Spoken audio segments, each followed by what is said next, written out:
Yes, this we have to start. Concepts of revenue.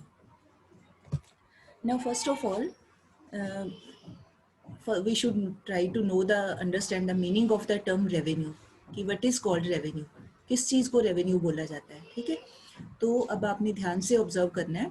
In the last lesson, we have read that whenever any producer or manufacturer produces anything, then he has to spend some money from his own pocket in the very beginning, and that money which is being spent by him, that is called his cost of production. पूरे lesson का gist तो यही था ना हमारा कि अपने पास से what ever money he is spending, आगे कोई भी टाइप हो वो एक अलग चीज़ है, बट अपने पास से ही इज स्पेंडिंग मनी. ठीक, तो अब जब वो स्पेंड करता है अपने पास से तो then it is called cost of production. Now we know कि any producer in the economy, in the system, if he is producing anything, then what is his target? His target is only one, that he wants to sell that output which he has produced, and after selling that he wants to earn profit. ठीक है ना, आप और मैं हूँ, कुछ भी बनाते हैं, we are spending money from our own pocket. तो क्या होगा हमारा पर्पस, हमारा एम यही होगा कि कोई बात नहीं, अभी right now we are spending, no problem, later on we will, after production we will sell this product in the market, we will earn some money and we will be able to cover our cost. हर कोई यही सोचता है. ठीक, तो that lesson was related to spending from one's own pocket. Now this lesson is totally different. Ab now producer has produced the output. Now after producing he has sold it in the market. So after selling a given level of output, whatever money he receives, whatever money comes to him, that is called this revenue. After selling a given level of output, given का मतलब जितनी भी उसने 2 चीज़ें बेचनी है, 4 बेचनी है, 10, 15, जितनी भी बेचनी है, after selling a given level of output, whatever he receives, whatever are his money receipts, जो भी पैसे उसको मिलते हैं, मनी रिसीट्स, ठीक है, कब मिलते हैं? After selling the output. अभी दुकान में पड़ा है फिर नहीं, जब तक कोई लेने नहीं आता तब तक नहीं होती है रेवेन्यू. ठीक है, रेवेन्यू तब होती है जब कोई आदमी आके सामान उसको परचेज कर लेता है, कोई कंज्यूमर आके खरीद लेता है, तभी सेलर को पैसे मिलते हैं, प्रोड्यूसर को मनी मिलता है. तो after selling a given level of output in the market, whatever money receipts come to the producer या सेलर, तो those receipts are known as revenue. ठीक है, when does this revenue take place? After selling the product. बस ये याद रखने की बात है, आफ्टर सेलिंग द प्रोडक्ट जो भी उसको मनी मिलता है, that is called his revenue. ठीक, इसी को क्या देते हैं? मनी रिसीट्स भी कह देते हैं और सिंपली रेवेन्यू भी बोल देते हैं. Now this revenue concept further it can be understood with the help of 3 parts, means 3 variants are there, 3 इसके concepts are there. One is called total revenue, short form में TR, then second is average revenue, third is marginal revenue. Just like as we did in case of cost, total cost, marginal, average cost, ऐसे ही total revenue, average revenue and marginal revenue. ठीक है जी. Now let us try to understand the meanings of all these. Now total revenue, इसका meaning क्या होता है? Total revenue means total money receipts. अभी वैसे जो पहले बोला इसी का रेवेन्यू का सेम ही है. Total revenue means total money receipts received by the seller after selling a given level of output. ठीक है, कुल जो जितने भी पैसे मिले, that is total revenue. Now for example I am a producer. मैंने 5 चीज़ें सेल की हैं मार्केट में और हर एक चीज़ का प्राइस है 10 रुपीज़. ठीक है, एक चीज़ का प्राइस है, एक यूनिट का प्राइस है 10 rupees, and I have sold 5 units of that commodity. What will be my total revenue? How will I come to know? I will come to know by applying simple formula, price per unit multiplied by quantity sold.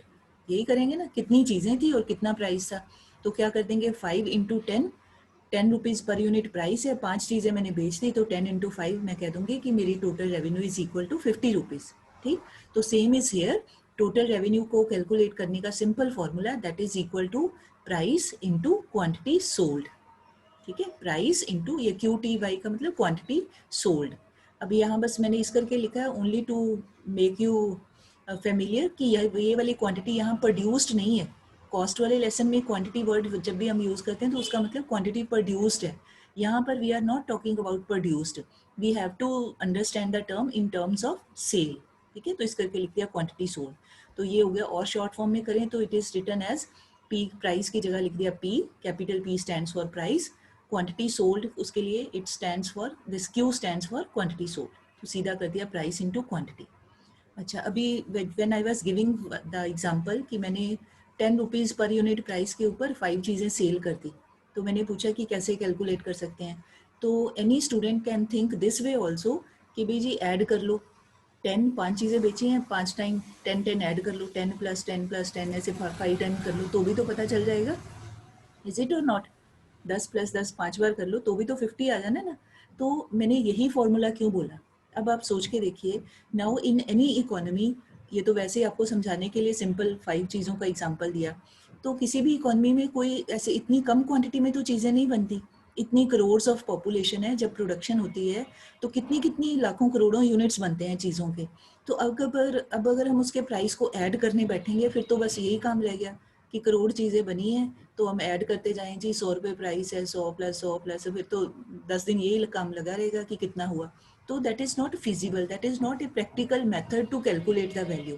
Practical method सीधा सीधा यही है कि करोड़ चीज़ें बनाई हैं, per unit price कितना है, मान लो 2 रुपये है तो सीधा कर दो 2 × 1 करोड़ = 2 करोड़।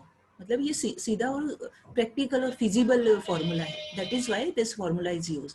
बट अगर quantity sold is very less, बड़ी थोड़ा सा नंबर है, तब तो हम ऐड कर सकते हैं। बट मतलब प्रैक्टिकली इकोनॉमी में थोड़ी चीज़ें नहीं बनाई जाती हैं, thousands and lakhs and crores of units are produced, तो इस करके प्राइस इनटू क्वांटिटी। ठीक है, तो अब सेकंड कॉन्सेप्ट है हमारे पास, इसका इतना ही है meaning and formula. Then next concept है average revenue. Now average revenue means per unit revenue received by the seller after selling a given level of output। ठीक है, पर unit revenue received by the seller. यहाँ पर जब when we are talking about producer and seller, तो दोनों को एक ही सेंस में लेना है। Otherwise it is not necessary कि जो प्रोड्यूसर है वो सेलर भी होगा, ज़रूरी नहीं है। कोई आदमी अपनी फैक्ट्री में सामान बनाता है तो हम जो कंज्यूमर्स हैं, अल्टीमेट कंज्यूमर, ज़रूरी नहीं है कि वो जो बनाने वाला पर्सन है हम उसके कांटेक्ट में आ रहे हैं। वो प्रोड्यूसर आगे किसी डीलर को दे देता है, सामान बेच देता है, वो डीलर आगे मार्केट में चेन चलती है ना। जब तक अल्टीमेटली हम आम कंज्यूमर्स के पास प्रोडक्ट नहीं आता है तो वो चेन चलती रहती है। तो हमारा जो कांटेक्ट होता है being ordinary people, we come into contact with the shopkeeper in the market where we are going. जहाँ भी जाके हम लेते हैं हमारे लिए तो वही सेलर है। ठीक है, हम उसी को प्रोड्यूसर मान लेते हैं, बट रियलिटी में ज़रूरी नहीं कि वो जो दुकानदार है वो चीज़ें बना रहा है, ऐसा कुछ नहीं होता। But just for the sake of convenience, कि समझने के लिए हम मान लेते हैं कि भाई चलो मान लो कि वही प्रोड्यूसर है, वही बना के बेच रहा है, but in reality it is not so. ठीक, बट बोलने के लिए, अंडरस्टैंड करने के लिए हम बोल सकते हैं। तो नाउ नेक्स्ट है कि एवरेज रेवेन्यू का मतलब पर यूनिट रेवेन्यू, कि अगर एक यूनिट को सेल किया जाता है तो कितनी रेवेन्यू मिलती है। एक यूनिट को, एक आउटपुट के यूनिट को सेल करें तो व्हाट इज़ रिसीव्ड। जैसे अभी मैंने बोला था कि 10 रुपीज़ प्राइस है और 5 चीज़ें बेची हैं, तो एवरेज रेवेन्यू कितनी होगी। How will I come to know? Total revenue divided by units sold, यही करना चाहिए मुझे। वैसे तो पता है कि 10 रुपीज़ प्राइस है, वो बात भी ठीक है, बट फॉर्मूला वाइज अगर देखा जाए तो देन फॉर्मूला क्या अप्लाई करेंगे, total revenue divided by quantity sold. ठीक, टोटल रेवेन्यू थी मेरी 50 रुपीज़, क्वांटिटी सोल्ड की मैंने बेचा कितना है 5 यूनिट्स, तो 50 डिवाइडेड बाई 5 आंसर आ गया 10 रुपीज़। तो चाहे तो सीधा 10 रुपीज़ बोल दें, चाहे हम ऐसे करके बोल दें, बात एक ही है। ठीक, अच्छा नाउ अब आप ध्यान से देखो, अब जो ये एवरेज रेवेन्यू होती है it is nothing else but the price of the commodity. अभी जो मैंने 10 रुपीज़ बोला है, whether we calculate it with the help of this और आई सिंपली से कि भाई I have sold this commodity at a price of ₹10, बात एक ही है। अब वो एक ही बात कैसे है, now see in place of this total revenue we can substitute its value. ये टी आर की जगह ये वाली वैल्यू इसकी लिख दें अगर हम लोग, ये P इंटू क्यू, तो इन place of this T R let us right this P into Q, price into quantity, divided by ये क्वांटिटी सोल्ड। क्वांटिटी सोल्ड मतलब भाई क्यू। तो now what do you observe, Q and Q will get cancelled, ऊपर नीचे है denominator और numerator में, it will get cancelled, तो बच क्या गया, what is left, that is only P, that is equal to P। तो that means this P is equal to this average revenue, और कुछ भी नहीं है, एवरेज रेवेन्यू ही प्राइस है। हम लोग जो जाके आप जाते हो, आपका पेन का रिफिल खत्म हो गया, आप जाके you want to buy a new pen, 10 रुपीज़ का पेन आया, तो 10 रुपीज़ आपके लिए प्राइस है, सेलर के लिए, दुकानदार के लिए वही 10 रुपीज़ उसकी एवरेज रेवेन्यू है। मतलब एक ही चीज को देखने की दो साइड्स हैं।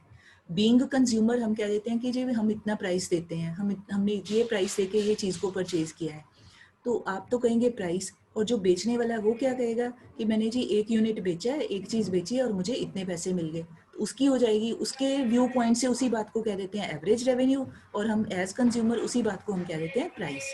तो otherwise there is no difference, average revenue is equal to price, दोनों एक ही चीज है, एक ही कॉइन की टू साइड्स ऐसे बोल सकते हैं, एक ही बात को देखने के दो एस्पेक्ट्स हैं, ठीक। So this was all about average revenue. Now coming to the third concept, these are very brief definitions. Then marginal revenue. Now please write the statement, write the definition.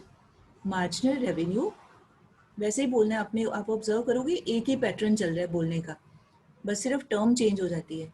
तो marginal revenue is the addition to total revenue, marginal revenue is the addition to total revenue when one more unit of output is sold, when one more unit of output is sold, ठीक है। when one more unit, इसकी जगह हम ये भी लिख सकते हैं when an additional unit of output is sold. Marginal revenue is the change in या addition to total revenue when an additional or extra unit of output is sold. किसी भी तरीके से आप लिख सकते हो, सभी लाइनों का मतलब एक ही है कि जब भी एक एडिशनल यूनिट सेल किया जाता है, एक्स्ट्रा जितना है उससे फालतू, उससे extra one additional unit is sold, तो what change will come in the total revenue of the producer और seller, that change will be known as marginal revenue, ठीक है। जैसे just for example I have written, को याद नहीं करना, ये सिर्फ समझाने के लिए। मान लो कोई सेलर है, आप ही सेलर हो, आपने 30 यूनिट्स बेचे किसी चीज़ के, ठीक है, आपकी कोई शॉप है, कुछ दुकान है आपकी, you have sold 30 units. Pen है, मान लो ये बॉल पेन है, आपने 30 पेन्स बेच दिए और आपको मिले 200 रुपीज़, सारे बेच के 200 रुपीज़ मिले आपको। अच्छा, अब आप क्या करते हो, अब आपने एक पेन और बेच दिया, टोटल आपके हो गए 31 यूनिट्स। 31 यूनिट्स आपने बेचे, तो आपकी जो टोटल रेवेन्यू थी, शाम को आपने कैलकुलेट किया तो आपको टोटल आपका बना 250 रुपीज़, है ना। आपके कबर्ड में 250 रुपीज़ आ गए 31 पेन बेचने के बाद, और जब आपने 30 बेचे थे तो at that time you are having total revenue of 200 rupees. तो क्वेश्चन है कि बताओ कि मार्जिनल रेवेन्यू कितनी हुई। तो मार्जिनल रेवेन्यू किसकी होती है, मार्जिनल रेवेन्यू होती है एक्स्ट्रा यूनिट की। तो आपने एक्स्ट्रा यूनिट कितने बेचे, 31 माइनस 30, यही बेचा ना आपने, एक एक्स्ट्रा यूनिट बेचा, 31 में से 30 निकाल दो, मतलब 1 एक्स्ट्रा यूनिट बेचा, तो आपकी टोटल रेवेन्यू में कितना चेंज आया, 31 यूनिट्स बेच के आपको पैसे मिले 250, और 30 पेन्स बेच के आपको मनी मिला 200 रुपीज़, तो डिफरेंस कितना आया, 250 माइनस 200 इक्वल्स टू 50। मतलब क्या हो गया, वही लाइन होगी, after selling an additional unit what change has come to the total revenue, that is equal to ₹50। तो वही जो एडिशनल चेंज आता है उसी को ही कह देते हैं, उसी के लिए technically the term is used marginal revenue. I hope it is clear now, ठीक है। So these three are the concepts of revenue. Most probably you can be asked define any one of these, या ऐसे आ सकता है give formula of MR, give formula of AR, या give formula of TR। तो MR का formula क्या है, this is written here, you may note down again, जैसे पहले करते हैं, two methods are there, TR of n units, total revenue of n small n, नीचे करके लिखना है, total revenue of n units minus total revenue of n minus 1 units, n मतलब number of units, ठीक है, TRN minus TRN minus 1, ठीक है। और if you don't want to use, you may use this method also, marginal revenue is equal to delta TR divided by delta Q। Delta, delta का मतलब change in total revenue, divided by delta Q का मतलब change in output. कौन सी output, change in output sold, produced नहीं कहना है यहाँ पे, ठीक है, बस ये याद रखना है, जो बेचा है सामान। So change in total revenue divided by change in output sold. बस by applying all these three methods, these will be used in further numericals also, so please learn also।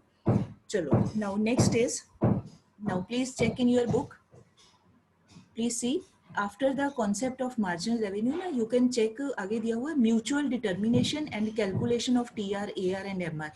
आगे आप देखो जरा, एग्जाम्पल्स दिए हुए हैं, इलस्ट्रेशन, न्यूमेरिकल एग्जाम्पल्स दिए हैं। तो अभी डायरेक्टली हमने न्यूमेरिकल एग्जाम्पल नहीं स्टार्ट करनी है, all these will be done in the and.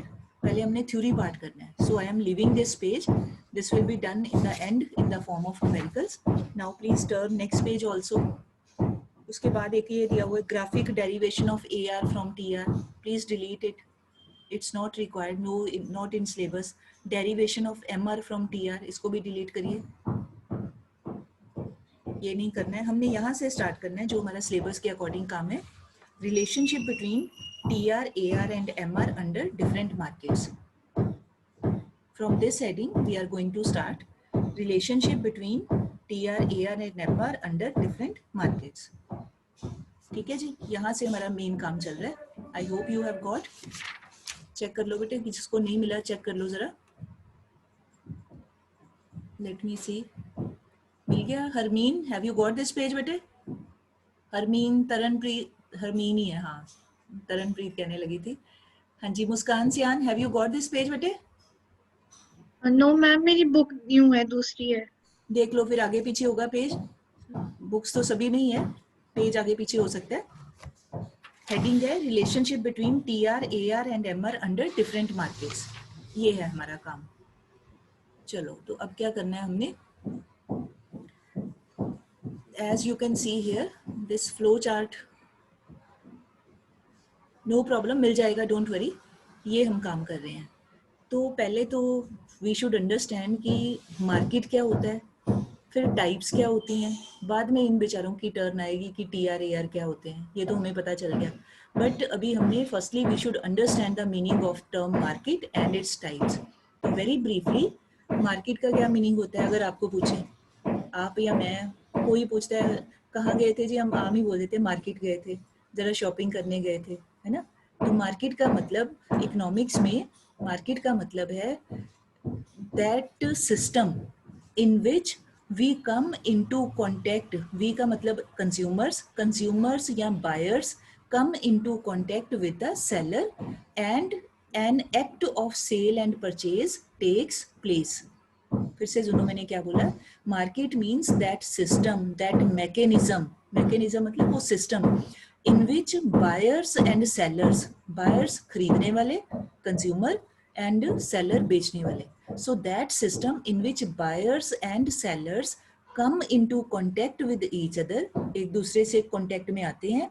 And फिर कॉन्टैक्ट में आने के बाद क्या होता है, कॉन्टैक्ट में आने के बाद नहीं, हाँ जी नमस्ते नमस्ते क्या हाल है, तो हालचाल पूछने के लिए नहीं आते हैं कॉन्टैक्ट में। इसका मतलब है उसके बाद क्या करते हैं, फिर कोई चीज बेचने वाला बेचता है और खरीदने वाला उस चीज को खरीदता है। ठीक है, तो an act of sale and purchase takes place. Sale कौन करता है, सेलर, और परचेज कौन करता है, बायर। ठीक है जी, तो जिस सिस्टम में ये काम होता है that system is known as market. अब इट इज़ नॉट नेसेसरी कि वो जो मार्केट है उसमें there should be a physical contact, ऐसा कोई ज़रूरी नहीं है, कंपलसरी नहीं है। जब तो हम जाते हैं, पर्सनली जाते हैं किसी शॉप में, तब तो हम दुकानदार को अपने सामने देखते हैं, वो हमें अपने सामने, आंखों के सामने हम एक दूसरे को देखते हैं, physically we are in presence of each other. But in economics in the modern days it is not necessary कि हम बायर और सेलर एक दूसरे के पर्सनल कॉन्टैक्ट में आए, एक दूसरे को मतलब फिजिकली सामने देखें, ज़रूरी नहीं है। तो क्या होता है, हम लोग आजकल क्या करते हैं, फ़ोन पे कोई चीज़ मंगवा लेते हैं, नेट करते हैं ना, नेट यूज़ करके अमेज़ोन से मंगवा लिया कुछ, क्या बोलते हैं आप बच्चे, तो जोमेटो से कुछ खाने पीने का सामान मंगवा लिया, है ना, कोई और चीज़ मंगवा ली। तो अब उसमें आपको क्या पता है कि जोमेटो में सेलर कौन है, कौन सा पर्सन वहाँ बैठा है, हमें शक्ल नहीं पता चलती, ना ही उसको हमारी फेस का पता है। ठीक, बट क्या हो रहा है, उसकी चीज़ बिक रही है और हम लोग पैसे खर्च करके उसको खरीद रहे हैं, सेल एंड परचेज तो हो ही रही है। सो इसी करके बोला जाता है कि मार्केट का मतलब ज़रूरी नहीं जोग्राफिकली और physically we should see to each other, ज़रूरी नहीं पर्सनली जाके ही बाजार में जाएं, घर बैठे बैठे भी हम शॉपिंग कर सकते हैं। ठीक, टीवी में देख के कर लेते हैं, फ़ोन पे ऑर्डर दे देते हैं, नेट पे दे देते हैं, जो भी है whatever system is there हम यूज़ करते हैं। ठीक, तो मार्केट मतलब वो सिस्टम, वो मैकेनिज्म। अब जो मार्केट्स हैं, I hope it is clear. अब जो मार्केट है इसके इकोनॉमिक्स में broadly two types are studied. ठीक है, कौन कौन सी दो टाइप्स हैं, एक को कह दिया जाता है परफेक्ट कंपटीशन, ये फुल वर्ड कंपटीशन है, परफेक्ट कंपटीशन, या इसी को ही कह देते हैं परफेक्टली कॉम्पिटिटिव मार्केट। एक ही बात के दो नाम है, परफेक्ट कंपटीशन मार्केट और perfectly competitive market. And second है इम्परफेक्ट कंपटीशन और इम्परफेक्टली कॉम्पिटिटिव मार्केट। ठीक, अच्छा अब देखें कि क्या मीनिंग है इसके। पहले हमें, क्योंकि बाकी का काम तो बाद में करेंगे ना, ARMR तो बाद में आएगी, पहले ये पता हो कि ये मार्केट होती क्या है। तो अब ये परफेक्ट कंपटीशन वाली मार्केट में क्या होता है, ब्रॉडली ये बाद में हमारे सिलेबस में भी है, बाद में भी करेंगे हम इसको। तो इसमें क्या होता है कि ये एक थ्योरेटिकल कॉन्सेप्ट है जिसमें ये माना जाता है, मतलब ऐसे मान के चलते हैं कि this is this such type of market in which there is a large number of buyers and large number of sellers. लिखना नहीं है, समझ लो, everything is given in the book.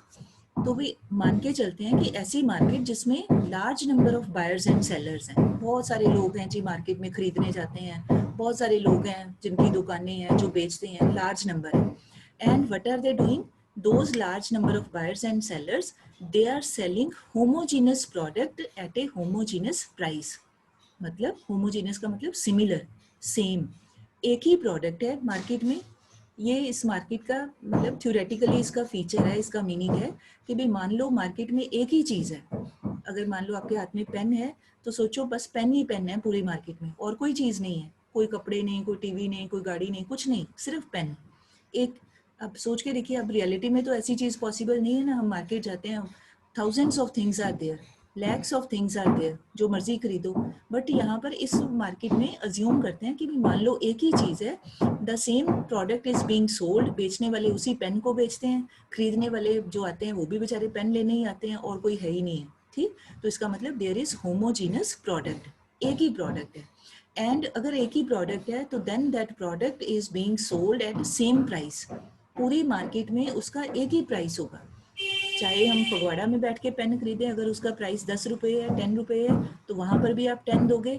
Ludhiana में जाके आप वही पेन खरीदोगे तो भी 10 रुपये दोगे, दिल्ली में जाके खरीदोगे तो भी 10 रुपये, जहाँ भी आप जाएंगे पूरी मार्केट में आपने 10 रुपीज़ ही देने हैं, बिकॉज उस मार्केट में, ये वाली मार्केट में एक ही प्रोडक्ट है, उसका एक ही प्राइस है, सिमिलर प्राइस है, होमोजीनस प्राइस है। ठीक है, तो ये इसका फीचर है, इसका मीनिंग है इस मार्केट का कि भाई ऐसी मार्केट जिसमें large number of buyers and sellers होते हैं, and they are selling and buying homogeneous product, and that product, उसका जो प्राइस है that is also homogeneous price, same price, and the product is completely perfect substitute of each other. Completely perfect substitute का मतलब कि जो pen है एक जैसे ही पेन है, ये नहीं कि एक पेन का कलर कुछ और है, उसका डिजाइन कुछ और है, सेकंड पेन का कुछ और होगा, थर्ड का कुछ और, नो ऐसा नहीं। एक ही पेन है, जो भी उसका डिजाइन है, कलर है, साइज है, जो भी उसके फीचर्स हैं, सभी वैसे ही पेन होंगे, कोई किसी में चेंज नहीं आएगा। तो जब एक जैसे पेन होंगे तो इसका मतलब जब कोई चीज़ बिल्कुल एक जैसी होती है तो हम क्या बोलते हैं उसको, कि those things are perfectly substitutes of each other, बिल्कुल एक दूसरे को रिप्लेस कर लेते हैं। जैसे क्लास में चौक बोर्ड होता है ना, चौक का बॉक्स होता है, तो चौक का डिब्बा खोलो तो उसमें से एक चौक निकालो, दूसरा निकालो, तीसरा निकालो, सारे चौक एक जैसे ही होते हैं ना। कोई उसका ये तो नहीं कि अगर वाइट वाले चौक का बॉक्स है तो सारे चौक्स वाइट ही होंगे। जितनी उसकी लेंथ है, मान लो 10 सेंटीमीटर है मान लो, तो 10 सेंटीमीटर की लेंथ के ही होंगे। जो साइज है, उसकी गोलाई है, मोटाई है, जो भी है, वो सारा एक जैसा होगा। तो जब कोई चीज़ें 100% एक जैसी होती हैं तो उसको कह दिया जाता है परफेक्ट सब्स्टिट्यूट। तो परफेक्ट कंपटीशन में क्योंकि एक ही प्रोडक्ट है, बिल्कुल एक जैसा है, तो दे आर परफेक्ट सब्स्टिट्यूट्स। आप चाहे कहीं से खरीदो, पास वाली मार्केट से खरीदो, चाहे थोड़ा दूर जाके खरीदो, जिस मर्जी शॉप से खरीदेंगे आपको वही चीज़ मिलेगी और कुछ है ही नहीं। This is the meaning of this market, मान के चलते हैं। ठीक, तो उसके बाद है, अब सेकंड है इम्परफेक्ट। इम्परफेक्ट का अभी हम ऐसे मीनिंग ले सकते हैं कि इस जो परफेक्ट नहीं है, imperfect means that market which is not perfect. इसका मतलब जिस मार्केट में ऐसे वाले फीचर्स नहीं है जो भी हमने बोले हैं, तो that market will be known as imperfect market या इम्परफेक्ट कंपटीशन मार्केट। ठीक, ये हम बाद में करते हैं साइड बाय साइड, जैसे जैसे इसकी टर्न आएगी ना, बिकॉज अभी मैं सारे बोल दूंगी तो आपको थोड़ा कंफ्यूजन सा लगेगा। अभी पहले हम इसी की बात करते हैं, जब इनकी टर्न आएगी तो then I will tell the meaning of these also. Fine बेटे, तो अब हमने करना है पहले relation between TR AR MR under perfect competition. पहले ये कर लेते हैं, वेरी सिंपल। आपको बहुत मजा आएगा, बहुत इजी है। अब आ गया हमारा ये वाला रिलेशन, या रिलेशन किसका, relation between T R A R M R under perfect competition. ठीक है, तो अब इस मार्केट में क्या होता है, एज आई टोल्ड, कि जो एक इंडिविजुअल सेलर होता है, इंडिविजुअल शॉपकीपर होता है, दुकानदार होता है, वो वही प्राइस के ऊपर अपनी चीज को बेचेगा जो उसको पूरी मार्केट ने बताया है। मतलब पूरी मार्केट में अगर चॉक्स का बॉक्स 10 रुपीज में बिक रहा है, तो कोई भी individual seller, individual shopkeeper, he will also sell that chalk box at a price of ₹10। वो अपनी मर्जी से ना तो 10 से ज्यादा प्राइस बढ़ा सकता है, ना ही अपनी मर्जी से प्राइस को कम करके 10 से कम कर सकता है। क्योंकि उसकी अपनी मर्जी नहीं चल सकती, वो क्यों नहीं चल सकती वो मैं अभी बताती हूँ। क्योंकि he cannot make any change, he cannot bring any change as per his own wishes, अपनी मर्जी नहीं चला सकता। he has to follow what has been told to him by the market। तो इस करके उसको बोल दिया जाता है, इंडिविजुअल सेलर के लिए ही वर्ड यूज किया गया है फर्म। फर्म मतलब एक पर्सन, एक सेलर बोल दें, दुकानदार बोल दें, फर्म बोल दें, एक ही बात है। तो इंडिविजुअल जो सेलर या फर्म है, it is a price taker. Taker का मतलब जो इसको बता दिया इसने वही फॉलो करना है। And industry is the price maker. Industry का मतलब, इंडस्ट्री होते हैं ग्रुप ऑफ मेनी फर्म्स। एक इंडिविजुअल फर्म है उसको कह देते हैं फर्म, और उसके जैसी बहुत सारी फर्म्स हैं तो उसको कह देते हैं इंडस्ट्री। जैसे आपने कई बार वर्ड सुना होगा, जैसे साइकिल इंडस्ट्री। तो साइकिल इंडस्ट्री का मतलब साइकिल बनाने वाली सारे प्रोड्यूसर्स एंड सेलर्स, बना के बेचने वाले सारे जितने भी हैं, कोई एक पर्टिकुलर कंपनी या ब्रांड नहीं, सारे जो भी पूरी मार्केट में साइकिल बनाते हैं, मैन्युफैक्चर करते हैं, वो सारे सबको इकट्ठा कर दें तो कह देते हैं साइकिल इंडस्ट्री। जैसे हम बोलते हैं स्पोर्ट्स गुड्स इंडस्ट्री, तो स्पोर्ट्स गुड्स इंडस्ट्री का मतलब स्पोर्ट्स का सामान बनाने वाले सारे ही पर्सन्स, सारी ही फर्म्स। तो जब सारे की बात करते हैं तो दैट मीन्स ग्रुप, बहुत सारी ग्रुप ऑफ फर्म्स एक चीज बनाने वाली, तो उसको हम इंडस्ट्री बोल देते हैं। जैसे हम कहते हैं फर्नीचर इंडस्ट्री, तो फर्नीचर इंडस्ट्री का मतलब फर्नीचर बनाने वाले सारे ही लोग, सारी फर्में जो हैं, फर्म्स हैं, वो सारी फर्नीचर इंडस्ट्री। ऐसे कोई भी चीज का आप नाम सोच लो, कार इंडस्ट्री, कार बनाने वाली सारी कंपनीज, सारी फर्म्स, तो कोई भी चीज हो सकती है, उसको बनाने वाली सारी फर्म्स को ले लें तो उसको कह देते हैं इंडस्ट्री, और किसी एक पर्सन को लें, इंडिविजुअल फर्म को लें तो उसको कह देते हैं ये फर्म। तो होता क्या है, परफेक्ट कंपटीशन में जो इंडिविजुअल फर्म है, मतलब इंडिविजुअल सेलर है, उसको वही प्राइस के ऊपर अपनी चीज को बेचना पड़ता है जो पूरी मार्केट में डिसाइड होता है। ठीक है, जैसे मान लो कोई कार है, मान लीजिए 5 lakhs ऑफ रुपीज की है, तो सारी मार्केट में उस कार को जो बेचने वाले लोग हैं वो 5 lakhs रुपीज के ऊपर ही बेचेंगे। इंडिविजुअल कोई डीलर कहे, कार के शोरूम का मालिक है, नहीं जी मैं 5 लाख नहीं, मैं तो 4 लाख में बेचूंगा, वो 4 लाख में नहीं बेच सकता। अगर वो कहे नहीं मैं 5 लाख में भी नहीं, मैं 6 लाख में बेचूंगा, तो वो भी नहीं कर सकता। ना तो वो प्राइस को घटा सकता है, ना ही प्राइस को बढ़ा सकता है। क्यों क्यों ऐसा नहीं कर सकता, अब उसका रीजन समझो। वो उसका रीजन ये है कि जब हमने बिगनिंग में कहा कि परफेक्ट कंपटीशन ऐसी मार्केट है जिसमें very large number of buyers and sellers हैं, बहुत बहुत सारे हैं, अनगिनत, हम गिनती नहीं कर सकते, काउंट नहीं कर सकते उनको, बहुत सारे हैं। आप जैसे, this is my favourite example, जैसे होता है ना ओशन में पानी की एक बूंद, अरेबियन ओशन में पानी की एक बूंद, एक ड्रॉप, तो आप या मैं वहाँ जाएं अरेबियन ओशन के पास, वहाँ जाके एक चम्मच में एक पानी की एक बूंद निकाल लें और कहें कि मैंने तो समुद्र को कम कर दिया, तो फिर ये हमारी बड़ी मूर्खता है, मैंने समुद्र को पानी को घटा दिया जी, एक चम्मच पानी का निकाल लिया। और यहाँ घर से अपनी टैप वाला पानी ले जाएं, एक चम्मच डाल के ओशन में डाल दें और फिर खुश हो जाएं, मैंने देखो समुद्र के लेवल को बढ़ा दिया है, एक चमचा पानी का डाल दिया उसमें। तो ये हमारी फुलिशनेस है। ना तो एक बूंद पानी के निकालने से ओशन का साइज कुछ कम होगा, ना ही एक बूंद पानी की डालने से ओशन का साइज कुछ बढ़ेगा, ना ही कम होगा ना ही ज्यादा होगा।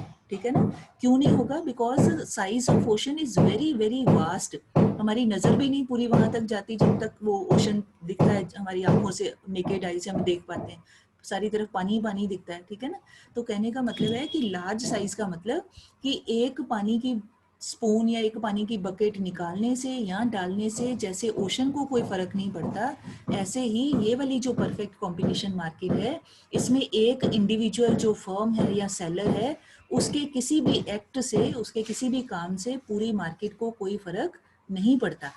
क्यों नहीं पड़ता? क्योंकि वो इंडिविजुअल फर्म का साइज इतना छोटा है कि वो पूरे मार्केट को अफेक्ट नहीं कर सकता। जैसे एक साइकिल बनाने वाली कोई फर्म है, मैन्युफैक्चर करने वाली, मान लो उसकी जो पूरे साल की प्रोडक्शन है, मान लो 50 साइकिल वो बनाते हैं, मैन्युफैक्चर कर लेते हैं, और मार्केट तो बहुत बहुत बहुत बड़ी है।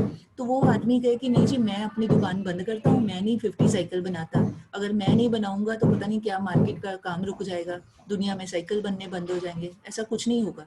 वो 50 साइकिल नहीं भी बनाएगा तो भी मार्केट इतनी बड़ी है कि सब लोग जो खरीदना चाहते हैं उनको मिल जाएंगे। और अगर वो कहे कि मैं 50 साइकिल और एक्स्ट्रा बना देता हूँ, तो मेरे बनाने से पता नहीं मार्केट में क्या फ़ायदा हो जाएगा, क्या एडिशन हो जाएगा, कुछ कोई फ़र्क नहीं पड़ना।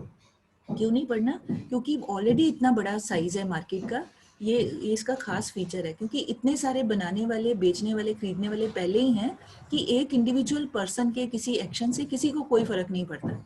सिंस कोई फर्क नहीं पड़ता, इसी करके उसका कोई ज्यादा रोल प्ले नहीं होता है, तो जो भी मार्केट में पूरी में डिसाइड होता है वही बात सबको माननी पड़ती है, ऑन एन एवरेज उसी को फॉलो करना पड़ता है। I hope now this point is quite clear. ठीक है, तो अब क्या है, now let us try to understand with the help of this table. Let me check the time also. Only 2 minutes है, टेबल हम कर सकते हैं। तो now you please make this table in your notebook. First column है output. Output मतलब Q। ठीक है, Q मतलब आउटपुट या प्रोडक्शन। 1 2 3 4 5 तक यूनिट्स ले लेते हैं। मान लो 5 चीजें बना के सेल की हैं। अब है एवरेज रेवेन्यू। अब ये याद कर लेना, एवरेज रेवेन्यू और प्राइस हमने पहले किया था ना, A R is equal to price. तो ए आर कह दें और प्राइस कह दें, सेम थिंग। तो मान लो जो ये एक चीज है उसका प्राइस है 10 रुपीज, तो अगर एक यूनिट बेचा है उसका प्राइस है 10 रुपीज, सेकेंड यूनिट बेचा है उसका भी प्राइस है 10 रुपीज, थर्ड यूनिट बेचा है उसका, क्योंकि चीज सेम है, एक ही प्रोडक्ट है, सेम है, होमोजीनस है, तो सभी का प्राइस 10 रुपीज ही है, सेम ही रहेगा प्राइस। ठीक, now we know A R and Q. अब इसकी हेल्प से we can very easily calculate total revenue. कर सकते हैं ना। टोटल रेवेन्यू का फॉर्मूला क्या था? Price per unit into quantity, quantity sold. तो हर एक यूनिट का प्राइस कितना है? 10 रुपीज, और उसको उसकी क्वांटिटी से मल्टीप्लाई करते जाएं। एक यूनिट बेचा तो टोटल रेवेन्यू होगी 1 इंटू 10 10। 2 यूनिट बेचे हैं तो टोटल रेवेन्यू कितनी होगी? 2 इंटू 10। मतलब 2 चीजें बेची हैं 10 रुपए प्राइस के हिसाब से, तो 2 इंटू 10 20। 3 चीजें बेची हैं 10 रुपीज प्राइस के अकॉर्डिंग, तो 3 इंटू 10 30, 4 इंटू 10 40, 5 इंटू 10 50। मतलब सिंपल 10 का एडिशन हो गया। ठीक है, अब निकालेंगे marginal revenue. Now formula is same, T R N minus T R N minus 1। तो अब जो फर्स्ट यूनिट बेचा है, इसका मतलब इसके पहले कोई यूनिट नहीं बेचा होगा, तभी 1 से स्टार्ट हुआ ना। तो इसका मतलब इसके पहले ना कुछ बेचा है, ना ही कोई टोटल रेवेन्यू थी, जीरो, कुछ भी नहीं। तो पहला ही यूनिट बेचने के बाद चेंज क्या आया टोटल रेवेन्यू में? 10 का ही आया ना, 10 माइनस जीरो, कि इसके पहले कुछ बेचा ही नहीं, तो रेवेन्यू भी, टोटल रेवेन्यू भी जीरो ही है जब नहीं बेचेंगे। तो 10 माइनस जीरो मतलब 10, मतलब फर्स्ट यूनिट से ही स्टार्ट हो जाएगा। फर्स्ट यूनिट की मार्जिनल रेवेन्यू 10, क्योंकि पहला यूनिट बेच के उसको 10 रुपए का फर्क पड़ा है, चेंज हुआ है 10। फिर आगे next second unit 20 minus first unit की टी आर 10, सब आगे आगे माइनस करते जाओ, 20 माइनस 10, 30 माइनस 20, 10, सभी में 10 10 10, क्योंकि सेम प्राइस है। ठीक, अब आप क्या ऑब्जर्व कर रहे हो?